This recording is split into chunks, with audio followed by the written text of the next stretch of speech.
ఈ జగన్మోహన్ రెడ్డి అధికారంలోకి వచ్చిన తర్వాత ఇసుక అనేది లేకుండా ఆపేయడం వల్ల దాదాపు ఆ రంగాన్ని నమ్ముకున్నటువంటి భవన నిర్మాణ రంగాన్ని నమ్ముకున్నటువంటి 27 రంగాలు నష్టపోయింది పూర్తిగా.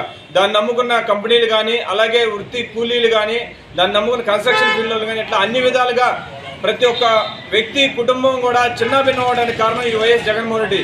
కానీ ఈ ప్రభుత్వంలో ఇప్పుడు దాదాపు 2.5 ఏళ్ళ 3 ఏళ్ళ తర్వాత ఇసుక ఇస్తా కూడా అధిక రేట్లతో దాదాపు నారా చంద్రబాబు నాయుడు గారు ఉన్నప్పుడు ఇసుక యూనిట్ దాదాపు ఫ్రీగా వచ్చే రోజుల నుంచి వాళ్ళు 20,000 రూపాయలు యూనిట్ అయ్యే పరిస్థితి తీసుకొచ్చాడు జగన్మోహన్ రెడ్డి.